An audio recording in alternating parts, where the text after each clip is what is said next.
السلام علیکم ورحمۃ اللہ وبرکاتہ نحمدہ ونصلی علی رسولہ الکریم۔ سامعین و ناظرین، آج کی ہماری ویڈیو ان لوگوں کے لیے ہے جو خود غیر مقلد ہیں یا غیر مقلدین کے وسواس کا شکار ہو چکے ہیں۔ ان کے لیے یہ خاص طور پر یہ ویڈیو اس لیے ہے تاکہ وہ اگر ان کی آنکھیں کچھ کھلی ہوئی ہیں اور وہ پہچاننا چاہتے ہیں اس دور کے اندر، یہ پہچاننا اور یہ جاننا چاہتے ہیں کہ دھوکے باز لوگ کون ہیں، رنگ بدلنے والے کون ہیں، تو یہ بات اس وقت اس چیز کو پہچاننا اور جاننا آسان ہے۔ یہ بات غیر مقلدین بھی توجہ سے سنیں، دیکھیں، اور وہ لوگ جو غیر مقلدین کے وسواس کا شکار ہو چکے ہیں یا ان کے وسواس کا ان پر اثر ہو رہا ہے، وہ بھی اس سے اس چیز سے سمجھ سکتے ہیں، جان سکتے ہیں۔ ناظرین کرام، دیکھیں اس وقت جو ڈاکٹر ذاکر نائک کا یہ جو چلا ہے مسئلہ غیر مقلدین کے اندر، اس نے تو بہت ہی بات واضح کر دی ہے۔ اس میں بہت ساری چیزیں سامنے آ گئی، لیکن ہم دو چیزیں ہم آپ کی خدمت میں پیش کرتے ہیں۔ ایک ہی بندہ ہے ان کا، ایک ہی ان کا محقق ہے، اس کی باتیں آپ سنیں کہ پہلے کیا تھیں، اس وقت کیا ہیں، تاکہ ہمیں دھوکہ واضح طور پر نظر آ جائے، جھوٹے لوگ واضح طور پر سامنے آ جائیں اور ان کا بدلتا رنگ، بدلتے چہرے سامنے آ جائیں نا، کہ پہلے چہرہ کیا تھا، اس وقت کیا ہے۔ تو ان کے بڑے محقق ہیں غلام مصطفیٰ ظہیر امن پوری صاحب، وہ ذرا کیا کہتے ہیں۔ یہ اس وقت کی بات ہے جب ڈاکٹر ذاکر نائک کے خلاف کوئی بولتا تھا، اس وقت ان کی زبان کیا بول رہی تھی، ان کی زبان سے کیا الفاظ ادا ہو رہے تھے، وہ بھی سنیں، کیونکہ ہمارے علماء بہت سارے ان سے جب پوچھا جاتا ہے کہ ڈاکٹر ذاکر نائک تو اس طرح بتاتے ہیں، وہ ورلڈ لیول پر ہیں، تو کہتے تھے بھائی یہ جو ہے نا ان مسائل سے واقف نہیں ہیں، یا یہ مفتی نہیں ہیں، ان کا فن کچھ اور ہے، کہ یہ ڈاکٹر ہیں یا اس تقابل ادیان کے سلسلے میں یہ ان کو مہارت ہے یا اس کو فن ہے۔ تو اس طرح کی جب باتیں کرتے تو ان کے جوابات ہوتے تھے کہ ان کے غیر مقلدین کو، اور ان کے بڑے محقق غلام مصطفیٰ ظہیر امن پوری کا اس وقت کیا جواب تھا۔ آئیے سن لیتے ہیں، پھر کچھ اور بھی آپ کو سنا دیتے ہیں۔ چلے سنیں غلام مصطفیٰ ظہیر امن پوری صاحب کو۔ کہ ڈاکٹر ذاکر نائک یہ بعض جاہل لوگ ان کے مخالف اور دشمن بن گئے، اور کئی مملکتیں اور ریاستیں اور کئی یعنی ایسے لوگ ان کے مخالف ہو گئے۔ کیا شان والا انسان ہے، آپ نے کبھی سوچا بھی نہیں ہے۔ کہتے ہیں جی وہ تو ڈاکٹر ہے، ٹیکے لگانے والا، اور گولیاں جو ہے نا جو امراض ہیں، اللہ نے اسے کتنا کام لیا، اس نے پورے کفر کو للکارا ہے۔ آؤ میں اسلام کو مانے، اسلام کا آپ اعتراض کرو، میں جواب دیتا ہوں۔ دنیا کو ورطہ حیرت وہ اس انسان نے ڈال دیا، عقلی نقلی جوابات لوگوں کو دیے۔ ناظرین کرام، یہ غلام مصطفیٰ ظہیر امن پوری صاحب ہیں، یہ ڈاکٹر ذاکر نائک کی تعریف اس قدر کر رہے ہیں، کہتے ہیں بعض جاہل لوگ ان کی مخالفت کرتے ہیں، یعنی جو ان کی مخالفت کرتے تھے یا ان کا جو رد کرتے تھے، ان کو یہ جاہل مان رہے ہیں کہ جاہل لوگ ہیں، اور ڈاکٹر ذاکر نائک کے متعلق کہتے ہیں کیا شان والا بندہ ہے، عقلی نقلی دلائل دے کر جو نا اسلام کے دشمنوں کو للکارا ہے، کفر کو للکارا ہے۔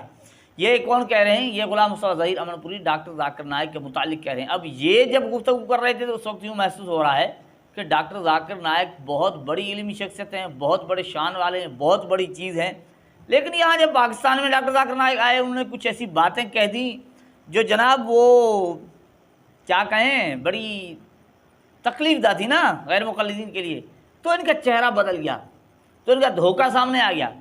یہ دھوکہ دیا کرتے ہیں نا، یہی تبھی تو یہ کہہ رہا ہوں کہ یہ ویڈیو ان لوگوں کے لیے جو غیر مقلد ہیں یا غیر مقلدین کے وسواس کا شکار ہیں، تاکہ یہ دھوکہ سمجھ سکیں کہ ان کا چہرہ کچھ اور ہے۔ اب جو اعتراض کرتے تھے اس وقت وہ جاہل تھے، لیکن اس وقت کون جاہل ہے، ذرا یہ غور سے سنیے گا۔ وہی شخص ہیں غلام مصطفیٰ ظہیر امن پوری، وہی محقق غیر مقلدین کے، اب کیا کہہ رہے ہیں سن لیجئے۔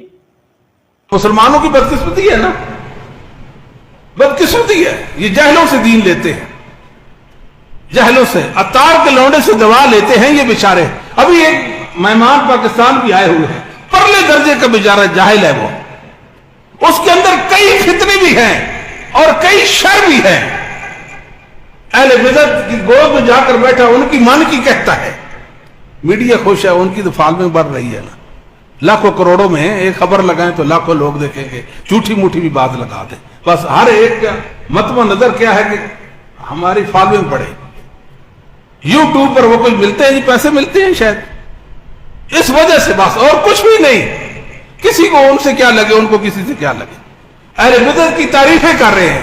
ایک بدعتی کی ہر وقت کہتے یہ نہ کہو کہ تم ہی صحیح ہو، یہ کہو کہ تم بھی صحیح ہو. یعنی حق 2 ہیں، 3 ہیں، 4 ہیں، 5 ہیں، 10 ہیں. دیگر ممالک میں تقلید کوئی چیز نہیں. ادھر کے فقہ حنفی سب سے بہترین فقہ ہے. اہل بدعت کی تعریف کریں، ان کی گود میں جا کر بیٹھے اور لوگوں کو دھوکہ. ہمارے ساتھی لوگ ہیں، ان کو سلفی اور اہل حدیث ایسے ہوتے بیچارے. اہل حدیث نوجوانوں، اللہ سے ڈرو، علماء حق کے ساتھ جڑ جاؤ. ناظرین کرام، تکلیف کا سبب بھی سامنے آ گیا کہ فقہ حنفی کی تعریف کر دی نا، فقہ حنفی کی تعریف کر دی. اچھا، یہ وہ شخص ہیں جو ڈاکٹر ذاکر نائک پر اعتراض کرنے والوں کو جاہل کہتے تھے، لیکن اب وہی شخص خود ڈاکٹر ذاکر نائک کو پرلے درجے کا جاہل مان رہے ہیں، اور اس میں بہت ساری فتنے ہیں. پرلے درجے کا جاہل مان رہے ہیں. ناظرین، یہ ان کا چہرہ بدلتا چہرہ ہے، اور ان کا یہ دھوکہ. جب اس وقت کہہ رہے تھے، کیوں اس کی تعریف کر رہے تھے؟ صرف اس لیے کہ یہ یوں سمجھ رہے تھے کہ یہ ہمارے یعنی سوچ کے مطابق چل رہے ہیں، ان کی سوچ کے مطابق. اب انہوں نے خود کو ہی لازماً حق پر سمجھا ہوا ہے کہ ہماری تحقیق ہی حق ہے. ائمہ مجتہدین کی، علماء کرام جتنے بھی گزرے ہیں وہ چھوڑ دیں، ان کی ہی. اب اس وقت کہتے تھے کہ شاید وہ اس طرح کی باتیں نہیں کی نا، تو کہتے تھے کہ ہمارا ہے، بہت بڑا کام کر رہا ہے.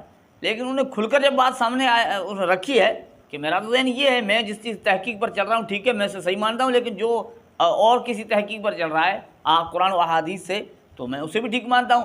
اس لیے ان کو تکلیف ہو گئی. اب ان کا وہ اصلی چہرہ سامنے آ گیا، اور دھوکہ جو دیا کرتے تھے نا وہ بھی ظاہر ہو گیا. تو ناظرین کرام، اس کے باوجود بھی ان لوگوں کو غیر مقلد بھی نہ پہچانیں، اور جو غیر مقلدین کے وسواس کا شکار ہیں وہ بھی ان کو نہ پہچانیں، تو کیا کہا جا سکتا ہے؟ اللہ جل جلالہ ان لوگوں کو ہدایت دے. اللہ تعالی ہمیں غیر مقلدین کی حقیقت کو سمجھنے کی توفیق عطا فرمائے.